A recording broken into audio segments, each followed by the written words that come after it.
फिर सारा दिन में जो सुबह सुबह भरा 1 घंटा रुक कर, हर 1 घंटा, किसी ईश्वरीय विश्वविद्यालय में एक बहुत सुंदर विधि है, हम उसको ट्रैफिक कंट्रोल कहते हैं। तो ट्रैफिक कंट्रोल मतलब हम हर 1 घंटे के बाद 1 मिनट के लिए रुकते हैं। जैसे सड़क पर रुकते हैं ना हर थोड़ी देर के बाद, नहीं रुकेंगे तो जाम हो जाएगा। इसी तरह मन को सुकून देने के लिए, संकल्पों को चेक करने के लिए, कोई दाग अगर लग गया है तो उसको साफ करने के लिए हम हर 1 घंटे के बाद 1 मिनट रुकते हैं। और 1 मिनट रुक कर फिर परमात्मा को याद करके जो दाग लगा है उसको साफ करके फिर अगले घंटे में कर्म करना शुरू करते हैं। तो ट्रैफिक कंट्रोल ये है मन का ट्रैफिक कंट्रोल। फिर भोजन खाने से पहले और पानी पीने से पहले जैसा अन्न वैसा मन, जैसा पानी वैसी वाणी। तो हम सब सात्विक भोजन खाते हैं, दूसरा भोजन तो हम खा नहीं सकते, उसकी तो ऊर्जा ही अलग होती है, उसमें तो दर्द, दुख, हिंसा, मृत्यु होती है। वो वाइब्रेशन का खाना तो हम कैसे खा सकते हैं? क्योंकि अगर हम वो वाला भोजन करेंगे तो उस भोजन के वाइब्रेशन का असर हमारे मन पर, क्योंकि जैसा अन्न वैसा मन, तो उस भोजन के वाइब्रेशन का असर हमारे मन पर, और फिर हमारे मन के वाइब्रेशन का असर हमारी प्रकृति पर, हमारे पर्यावरण पर, हमारे खेतों पर, हमारे मन के वाइब्रेशन का असर पड़ता है। तो क्या हम अपने मन के वाइब्रेशन में किसी का दुख, किसी का गुस्सा, नफरत, किसी की हिंसा और मृत्यु के वाइब्रेशन लेकर हम खेतों में जाएंगे क्या? तो हम ऐसा भोजन नहीं खा सकते हैं। तो हम सब सात्विक भोजन करते हैं। सात्विक भोजन और पानी, इसको भी स्वीकार करने से पहले हमें इसकी वाइब्रेशन, इसकी ऊर्जा को भी बढ़ाना है। आध्यात्मिकता मतलब हम सब कुछ जो कर रहे हैं उसमें आत्मा की शक्ति बढ़ती रहनी चाहिए, ताकि वातावरण की कोई भी बात इस पर प्रभाव नहीं डालेगी, इसका प्रभाव वातावरण और प्रकृति पर पड़ेगा। तो भोजन करने से पहले पानी, दूध, लस्सी जो भी हम स्वीकार करते हैं उसको मुख में डालने से पहले हम 10 सेकंड के लिए रुकेंगे, और 10 सेकंड के लिए रुककर परमात्मा को याद करके परमात्मा के ज्ञान और शक्ति के श्रेष्ठ संकल्प उस भोजन में डालेंगे, उस पानी में डालेंगे, उस पानी की ऊर्जा को बदल देंगे, भोजन की ऊर्जा को बदल देंगे। और जैसा अन्न वैसा मन, जैसा पानी वैसी वाणी।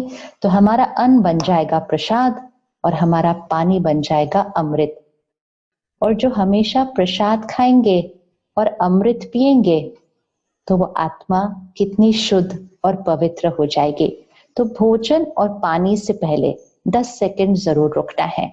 और रात को सोने से पहले, ये बहुत इंपॉर्टेंट है कि रात को ऐसे ही नहीं सो जाना है, सारे दाग को देख करके, सारा दिन में कोई दाग तो नहीं लगा, उसको साफ करके परमात्मा की याद में बैठकर फिर से कुछ ज्ञान की बातें अंदर भर के, क्योंकि सोने से पहले जो आखिरी बातें अंदर जाएंगी वो सारी रात मन पर चलेंगी। आजकल कई लोगों को अच्छे से नींद नहीं आती है क्योंकि मन में बहुत संकल्प चलते हैं रात को सोते समय। कई बार तो शरीर सो गया है लेकिन मन चलता जाता है, तो स्वप्न भी अजीब अजीब से आते हैं क्योंकि मन नहीं थमा है, शरीर स्थिर होकर सो गया है। क्योंकि हम सोने से पहले सोने की सही विधि को नहीं अपनाते हैं। तो सोना सिर्फ शरीर ने नहीं है, नींद सिर्फ शरीर के लिए नहीं है, नींद तो आत्मा के लिए भी है। तो सोने से पहले कुछ देर फिर से परमात्मा के ज्ञान की बातें अंदर भरे, ताकि नींद में वो ही बातें यहाँ चले और वो ही ऊर्जा हमारे से शरीर को मिले और प्रकृति को मिले। हमारे मन की स्थिति हमारी नींद में भी प्रकृति पर प्रभाव डाल रही है, क्योंकि वो हमारी ऊर्जा है, वो हमारा आभा मंडल है जो हमारे से चारों तरफ फैलता है। वो तो हमारे सिर्फ दिन में नहीं, नींद में भी हमारे से चारों तरफ फैल रहा है। तो हमारी नींद बहुत सत्व प्रधान होनी चाहिए। इसीलिए कहते हैं योग निद्रा, मतलब नींद भी योगी की होनी चाहिए। योगी जीवन, इवन नींद भी योगी वाली होनी चाहिए। तो उसके लिए रात को सोने से पहले परमात्मा को याद करके लगे हुए दाग को मिटाकर किसी के साथ कोई बात दिन में हुई हो ऊपर नीचे, क्षमा करके खत्म करके उस बात को मन के अंदर, और फिर वो ज्ञान को अंदर भर के फिर हम सोएंगे। तो कम नींद लेकिन शक्तिशाली नींद। तो बहुत छोटी छोटी बातें होती हैं। सुबह का 1 घंटा, फिर भोजन लेते समय, पानी पीते समय परमात्मा की याद, और फिर रात को सोने से पहले 10 मिनट वो ज्ञान और परमात्मा की याद।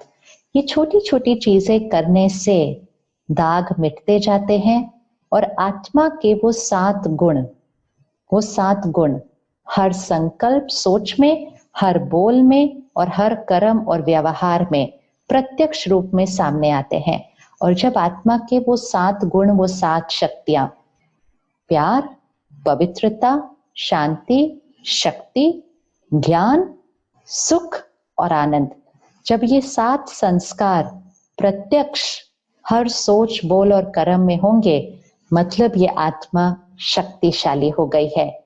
और शक्तिशाली आत्मा किसी पर निर्भर नहीं होती है। अब बात चाहे कुछ भी हो बाहर, तो आत्मनिर्भर से ये संसार परिवर्तन होगा। सत्युगी सृष्टि की स्थापना हम सबको मिलकर करनी है, और उस सत्युगी सृष्टि में प्रकृति हमेशा साथ साथ सहयोगी बनकर चलेगी। और उसका अभ्यास तो अभी से करना शुरू करना है कि कैसे प्रकृति को अपना सहयोगी, अपना साथी बनाना है। जैसे किसी व्यक्ति के साथ हम जैसा कर्म करेंगे वैसा ही तो हमारा रिश्ता बनेगा। प्रकृति के साथ भी जैसा हम कर्म करेंगे उसके साथ वैसा ही हमारा प्रकृति के साथ बहुत सुंदर रिश्ता बन जाएगा। और ये संस्कारों के साथ हमने सत्युगी सृष्टि की स्थापना हम सबको मिलकर करनी है। तो इसलिए सेंटर पर जाकर परमात्मा इस ज्ञान को क्या हमें सिखा रहे हैं उसको अपने अंदर भरें, ध्यान लगाने की विधि सीखें और संस्कार परिवर्तन से संसार को परिवर्तन करने के कार्य में सबके साथ जुड़ जाएं। ओम शांति।